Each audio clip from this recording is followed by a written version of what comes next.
The Second Battle of Ypres, Part 5. Further actions of the BEF in Belgium, 1915. Hooge and Second Bellewaarde. Actions in June at Bellewaarde.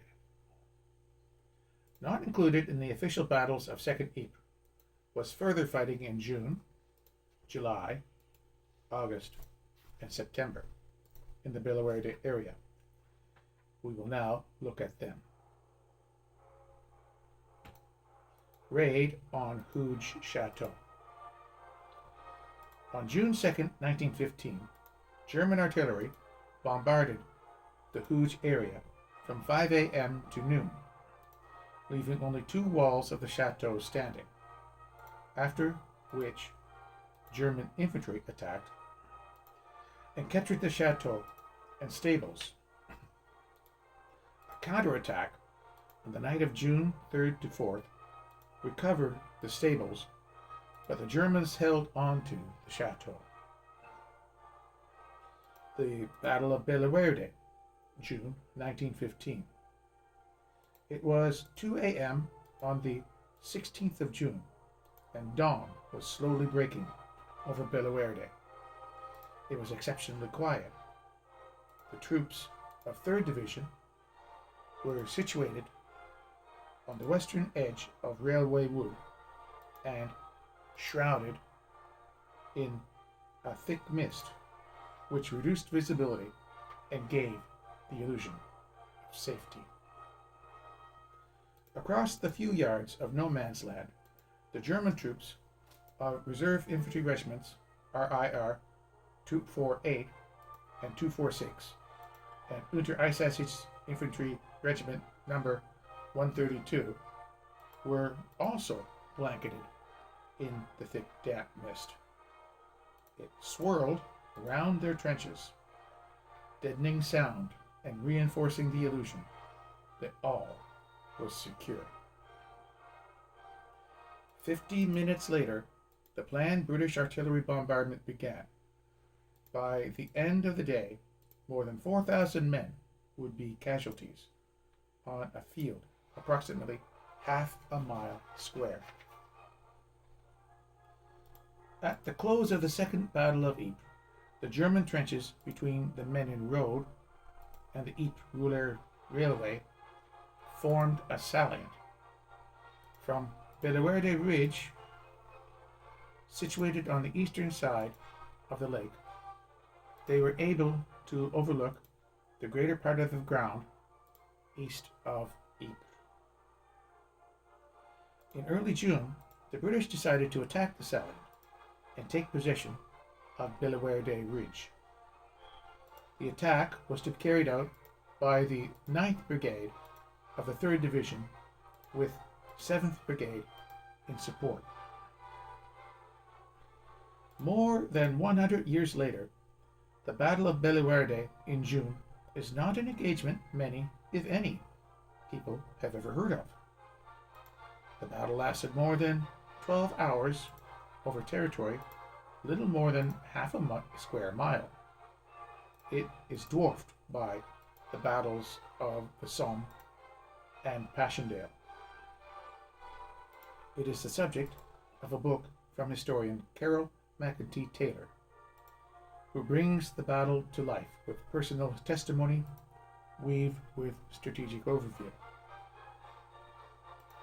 When the attack began, the Germans fought ferociously at their positions, making the advancing British waves pay dearly for every yard of ground gained.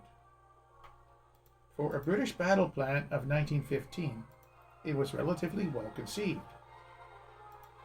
300 guns were massed to help the infantry seize a limited objective. It was clear, though, why the assault, well planned as it was, failed. At this stage of the war, it is nearly impossible to maintain effective communication between the attacking troops and the supporting artillery. This meant that, although some men reached their objectives, they were shelled by their own guns. It was hoped that colored screens could be used to signal their positions, but mist and smoke from shelling obscured those from view. This, together with a shortage of well-trained and experienced officers, meant the attack lost impetus as casualties mounted. The British official history of the war declared this particular Battle of Bellewaarde to be a minor action, perhaps with some justification. This language does a disservice to the gallantry and courage of the men who fought there in this battle. The book also tells about the battle from the German point of view.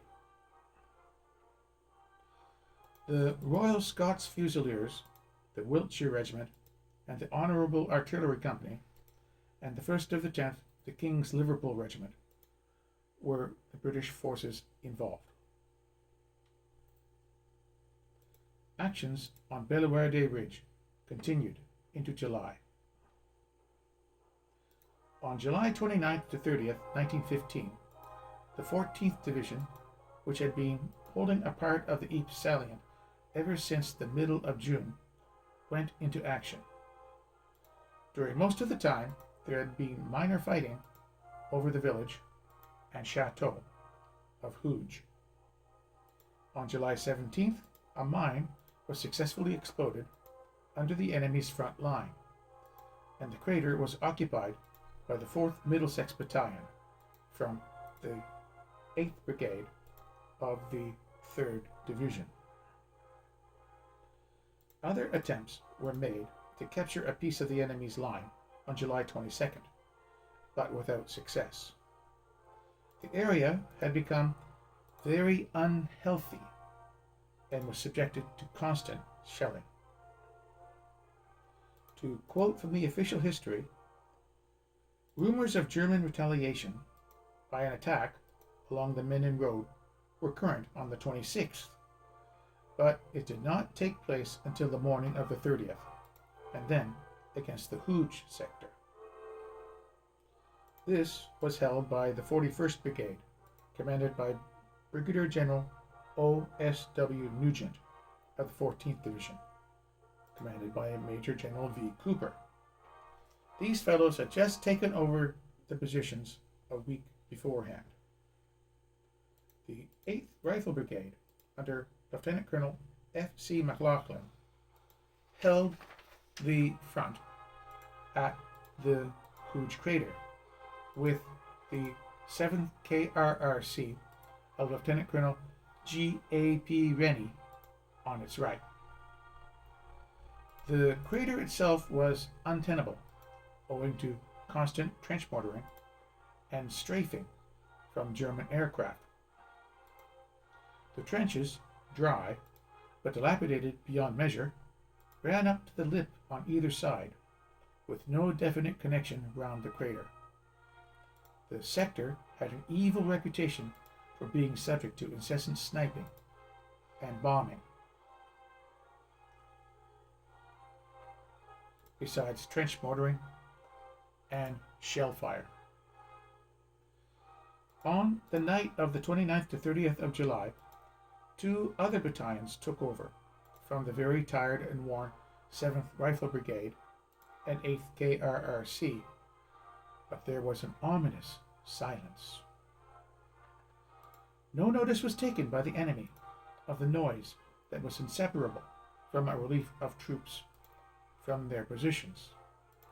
They didn't even seem to notice much about a few bombs thrown by the newcomers into the German trenches, in places only 15 feet, a little more than 4 meters away. There was no response. Half an hour before dawn, the trench garrison stood to arms, and still there was complete quiet. Then, at 3:15 a.m., with dramatic suddenness, came the carefully planned German attack. The site of the stables of the chateau was blown up, while a sudden hissing sound was heard by the two companies of the 8th Rifle Brigade on either side of the crater. Then a bright crimson glare over the crater turned the whole scene red. Jets of flame, as if from a line of powerful hoses, spraying fire instead of water, shot across the front trenches of the Rifle Brigade, and a thick black cloud formed. It was the first attack on the British with liquid fire. At the same time, fire of every other kind was opened. Trench mortar bombs and hand grenades deluged the front trenches. Machine gun bullets and shrapnel swept the communication trenches. And the 300 yards, 260 meters of open ground between the front and support lines in Sanctuary and Zouave Woods. High explosive shells rained on these woods. All the positions on the city of Ypres and all the exits from the town were bombarded anew. The surprise was complete, and would probably have led to an entry even at the strongest part of the GHQ line.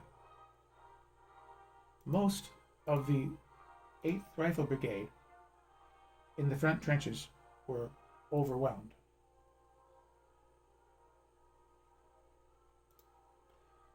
And the rest fell back gradually over the fire-swept open ground to the support line. The enemy did not follow. The Germans at once set about consolidating the trenches they had secured and tried to increase the success by attacking the KRRC in front, flank, and rear. There was desperate trench fighting in which parties again brought up flamethrowers, Flammenwerfers. Rapid fire from the British at only 20 yards, 15 meters away, caused this attempt to break down. In the end, however, after several counterattacks, all but a small sector of the KRRC trenches were lost. The 42nd Brigade, on the left of the 41st, was not affected, and the 1st of the 8th Sherwood Foresters, who were the left of the 46th Brigade, 46th Division on the right, though attacked, managed to maintain their position. With the help of brigade reinforcements, the new line on the edge of the woods was held, and at 11:30 a.m., by order from the 6th Corps Commander, Major General V. Cooper, made arrangements for an assault at 2:45 p.m. to recover the lost ground. It was to be carried out by both 41st Brigade, commanded by Brigadier O.S.W. Nugent, and 42nd Brigade, commanded by Brigadier C.J. Markham. It was to be done after 3/4 of an hour's bombardment by the Divisional Artillery and No. 2 Group Heavy Artillery Reserve, feeble indeed after the German tornado, but still serving to encourage the assault. The 46th Division on the right and the 6th Division on the left cooperated with supporting fire. The attack northwards of the 41st Brigade with the 6th Duke of Cornwall's light infantry of the 43rd Brigade, commanded by Brigadier G. Cockburn, attacked and failed. Not a man got within 150 yards, 120 meters, of the Germans.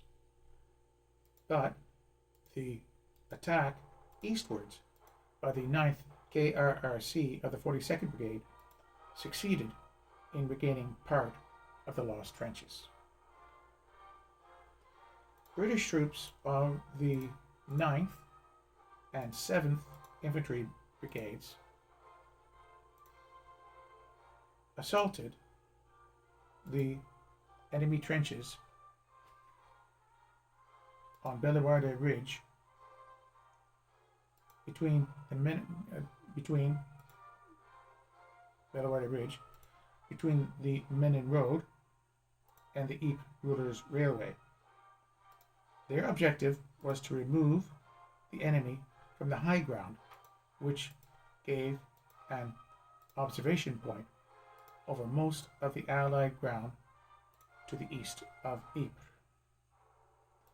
The bombardment commenced at 0230, followed by the assault on the German front line at 0415, which was captured with little resistance. The troops pushed on to occupy the second German line. The enemy launched a counterattack, and the British were pushed back to the first German line, which they managed to hold. But the enemy still commanded the ridge. This map shows the German counterattack eventually pushing the British completely out of their trenches. Under Hell's Flames. The Battle of Hooge, August 1915. After the battle on July 30th, General Plumer, commanding the British Second Army at Ypres, ordered an attack to recapture the lost ground, and the 6th Division was given the task. Not only did this include the 2nd Battalion Durham Light Infantry, they were chosen to lead the attack. Just after midnight on Monday, August 9th, 1915, rum was issued to each man, and 2 hours later, 2 DLI was in position on the northern edge of Sanctuary Wood. In addition to the usual weapons and equipment, they had to carry additional rifle ammunition, sandbags, and shovels, plus 1 day's ration and a full water bottle. These men were about to attack at night across 500 meters of rising ground, hindered by shell holes, broken trees, shattered trenches, barbed wire, and unburied dead from the earlier fighting. At 2:45 a.m., the British artillery opened fire. 20 minutes later, the Durhams advanced as near as possible to the German front line and lay down to await the end of the shelling. At exactly 3:15 a.m., the bombardment lifted and the Durhams attacked. An account of this attack was recorded in a letter by an unidentified private published in a newspaper. Our artillery opened fire, and they replied. It was simply awful, but we lay there waiting for the order to charge. It came, and we lost all control of our senses and went like mad, fighting hand to hand and bayoneting. We got into the first line and went straight on, and then dug ourselves in under Hell's Flames. Advancing in short rushes, 2 DLI quickly reached the trenches linking the crater, stables, and Menin Road. It was so dark with the smoke and dust from the explosions that Captain Robert Turner, who led the assault companies, later wrote, "It was difficult to know when we had reached our objective. I remember prodding with my walking stick to locate the road." The German defenders were overwhelmed. Later, 300 dead were counted around the stables, and over 200 bodies were seen in the crater. Many had been bayoneted. By 6 a.m., the Durhams were digging in on their newly won positions, and for the rest of the day they held on despite the incessant German bombardment. Again, the anonymous soldier described the battle. There was 9 of us digging this trench. I turned my back 1 second, and when I looked again, what a sight! I will remember it till I die. Every man in the trench blown to atoms, arms, legs, and head staring at you in the face. You will hardly credit what I did. I sat down and lit a woodbine. I was stuck there by myself for 16 hours, and all the time a heavy bombardment. That night, after the order to pull back had been given, fewer than 170 soldiers and 3 officers returned to Sanctuary Wood. The order, however, had not got through to all the surviving Durhams. Many had been isolated by the bursting shells, and it was nearly 24 hours later that the last of the men came back. The fighting at Hooge had cost the lives of over 500 German soldiers, with a further 130 taken prisoner, whilst of the 650 Durhams who had waited in the darkness before the attack on Hooge began, about 60 were killed and 330 wounded. A further 100 Durhams were also reported missing, though not all of these men were later listed as having been killed. Though almost forgotten today, the August Battle of Hooge was not, however, forgotten by the 2nd Battalion DLI, and every year until the battalion was finally disbanded in 1955, Hooge Day was celebrated. In the officers' mess, an oil painting hung as a constant reminder to young officers of their battalion's history. It is now looked after by the DLI Museum. The battle honor, Hooge 1915, can be found on the old DLI colors hanging in Durham Cathedral. The Second Battle of Bellewaarde. The 6th major battle of the Ypres sector in 1915 was on the 25th of September 1915. The fighting in the area between the officially titled First Battle of Bellewaarde in May and the Second Battle in September had several battles that were officially termed as minor by British war records. The Second Battle of Bellewaarde is not considered part of the Second Battle of Ypres, although the fighting in the Ypres area didn't really stop from the battles in April.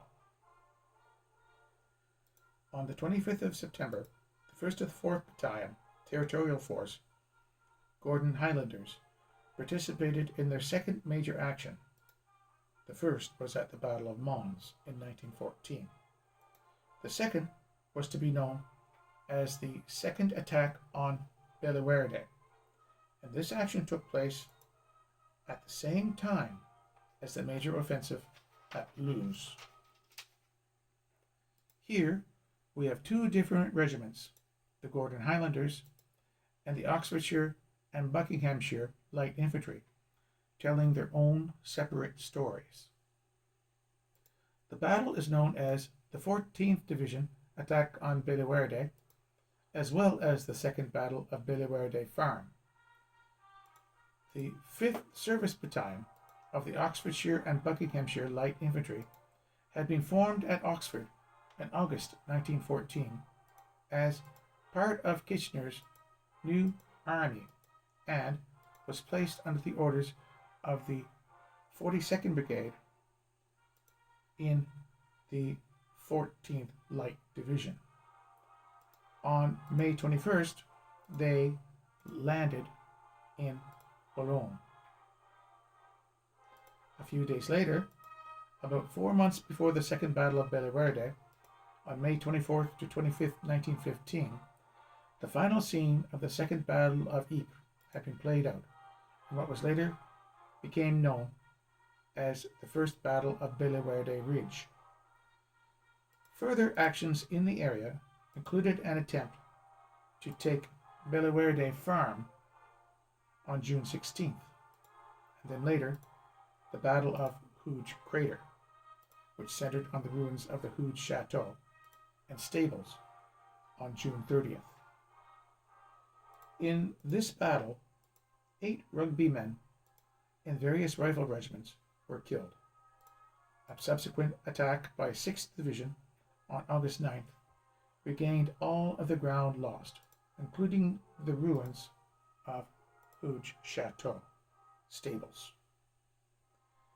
Meanwhile, after various training and providing work parties in the Ypres area, the 5th Ox and Bucks went to the trenches for familiarization in June 1915.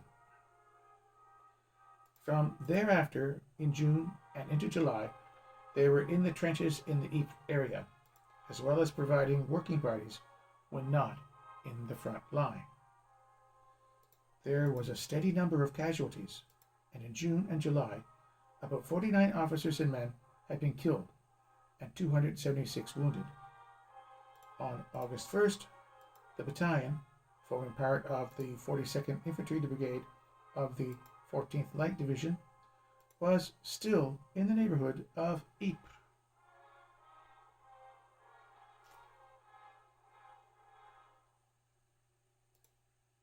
Holding trenches near the Menin Road. They alternated with the 5th King's Shropshire Light Infantry. The Battle of Loos would take place mainly from September 25th to 30th, but extended to October 14th. The Second Battle of Bellewaarde Ridge, or of Bellewaarde Farm, on September 25th was a disastrous diversionary attack launched to distract German attention from the Battle of Loos. A detailed report of the action, including war diaries of the 5th Battalion, is as follows.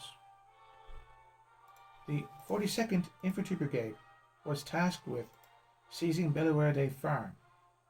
The 5th Battalion, Ox and Bucks, were in the center, with the 5th King's Shropshire Light Infantry, KSLI, on the right, and the 9th Rifle Brigade to their left.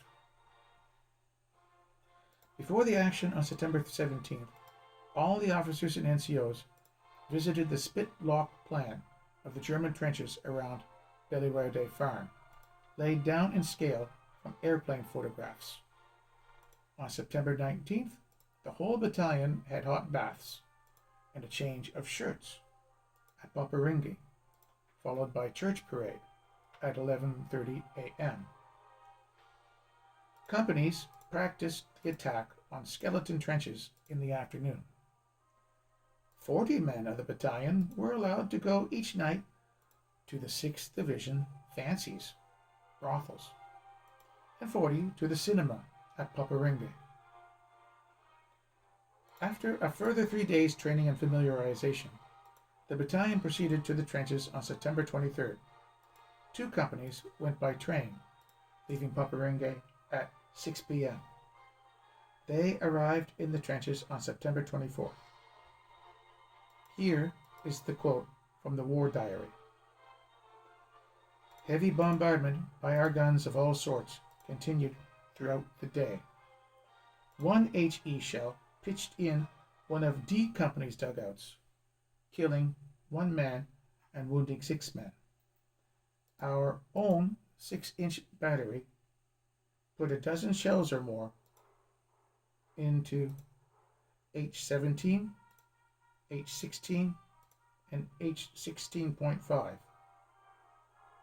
4 were dropped in the HQ dugout of the 5th KSLI.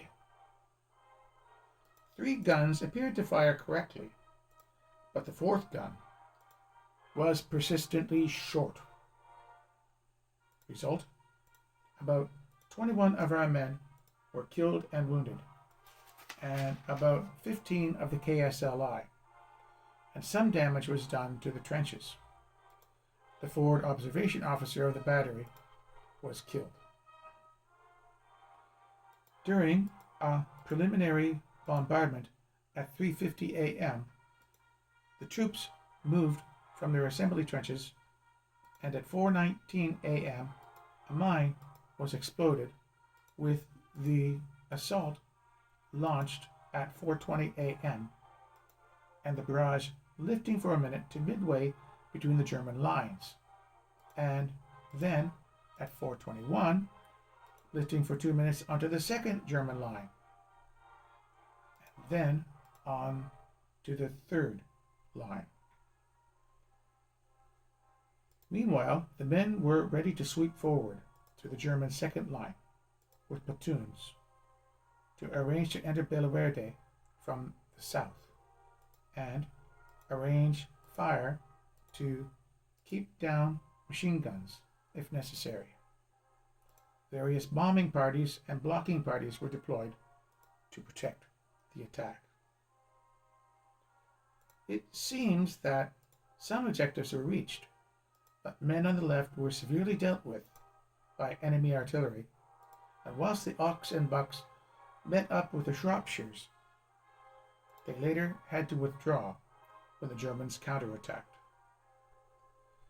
On September 26th, only about 180 NCOs and men, the CO and the adjutant, came back out of the trenches and went to Bellewaarde. Thence marching to the camp we had last been in near La Hooge Chateau. We have now to face the ordeal of starting again from where we were a year ago. The battalion returned to a camp near Bellewaarde by October 1st, when the war diary noted that 46 other ranks were killed, 6 died of wounds, and 249 were wounded, and 138 were missing. 2 days later, a draft of 200 NCOs and men, a very good-looking lot of men, arrived from 9th Battalion to provide replacements. Here is the account of the battle from the Gordon Highlanders War Diary. 2 months previously, during July, the British had lost ground in this area, particularly around Hooge. It is noted by the official historians that it was in the fighting in July that the Germans introduced flamethrowers. Some ground up to the stables of Hooge Chateau was regained at the beginning of August, as previously mentioned. The September attack, while subsidiary to the Loos offensive, was designed with limited goals. It was to recover the remainder of the lost ground, as well as to provide a diversion from the main attack and tie up German reserves. Though not for want of bravery and effort, neither objective was achieved. German losses were comparatively light. Losses to the 1st to the 4th Gordon Highlanders were severe. The Regimental History, Life of a Regiment, Volume 4, by Cyril Falls, page 69, drew upon the battalion war casualties as 2 officers killed, 7 wounded, and 6 missing, while 24 other ranks were killed, 148 wounded, and 147 missing. However, examination of post-war records of soldiers and officers died indicate that the true number of fatalities was significantly higher. Well over half of those posted as missing in the battalion war diary, mostly from C and D companies, were subsequently reported killed. Why this was not reported in the regimental history is published in 1958 is unclear. The final count of those killed appears to be 7 officers and 90 other ranks. The wounded are far harder to account for precisely, but if the figures used by Cyril Falls in the war diary are accurate, then the total of killed or wounded is 245 out of a strength into the line of 641. This represents an almost 40% casualty rate. Like their comrades at Loos, most of the attacking forces of the 3rd Division appear to have run up against thick and almost totally uncut wire and intact defenses. The 1st and the 4th, however, did find or create sufficient breaks in the wire to assault the German trench line successfully. Indeed, it appears that 2 companies, C and D, initially made very good progress towards their objective, which was the German 3rd line. At this point, German artillery laid down an accurate and prolonged barrage on their own, not occupied, forward trench line and no man's land.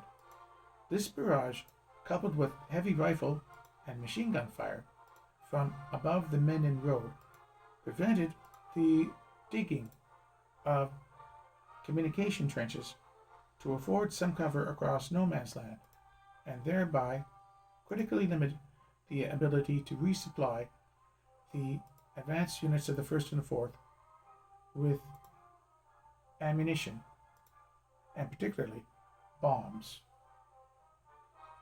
Although several German counterattacks were repulsed by rifle fire from the trenches that the Gordons held, eventually, as ammunition and bombs ran low, the position became untenable. As German infantry attacks from the north and bombing attacks along the front line trenches increased, the 1st and the 4th were forced to withdraw back over the ground they had taken, returning eventually to their starting positions. The 2 most advanced groups, elements of C and D companies, appear to have been cut off and overwhelmed. While at least 1 man was later reported as a prisoner, a very large number were subsequently reported killed. The numbers involved appeared to indicate that there was fierce fighting, either in initially taking the 3rd line or subsequently as the Germans counterattacked. The battalion war diary tells this story. They started out getting ready in the trenches at Sanctuary Wood before midnight on September 24th. At 1:30 a.m., the troops were served coffee, then moved to the assembly positions. They were ready to go by 3:40 a.m. At 4:05 a.m., the British bombardment commenced. The Germans bombarded the British trenches back, causing some casualties. At 4:18, the British bombardment ended. At 4:20, B Company crawled forward to the German line. At 4:50 a.m., C and D Company advanced and took the first 2 lines of trenches. The British got into the German trenches with little loss, as few Germans were in them, as most had already run away. At 5 a.m., the Gordons took the 3rd trench and fought a lot of Germans in the open and in the trenches, but with rifle fire and hand-to-hand fighting, these Germans were soon killed, captured, or escaped. The message was sent back to headquarters that the objective was gained. Pioneer Battalion troops then tried to dig a communication trench, but heavy artillery fire stopped them, killing several of them. The survivors just went forward to join the troops in the third line. At 9 a.m., the Germans started a heavy bombardment of the captured trenches, and the Gordons had trouble trying to dig in. Supplies of bombs and ammunition were impossible to bring up due to the shelling and the machine gun fire from the men in road. A German field gun was reported captured at this time. C Company command went to a lieutenant as the captain was wounded, and he was forward with just 6 men. They were driven back by shell fire. The heavy shelling by the Germans was kept up, and reinforcements could not reach the forward positions. The old trenches, where they started from, were being hit by whiz-bangs, and reinforcements could not pass through them. Germans collected north of the Menin Road and attacked from there, with bombing parties up to the trenches and over the open. The Gordons were running out of bombs and were driven back. The troops that were forced to retire had many losses as they retreated from their positions. The Gordon Highlanders retreated to the Royal Scots trenches, where they reorganized and, together with the Royal Scots, stopped 4 German attacks. The men who got into the German third line were cut off and are considered missing. A Company was sent up to the old front line to reinforce and hold it, as the Germans hit it with accurate artillery fire, giving them several casualties. The brigade at once informed of the situation, and 1 company of the Middlesex Regiment was sent to be reinforcements. The survivors of the attack were sent back to Sanctuary Wood. Much is often rightly made of the localized impact upon communities of the casualties sustained on the Somme in July 1916, in particular amongst those units organized as PALS battalions. Because of the very localized recruiting of the territorial forces, a similar and no less dramatic effect can be seen with the casualties from battles in 1915, like that at Hooge and Bellewaarde.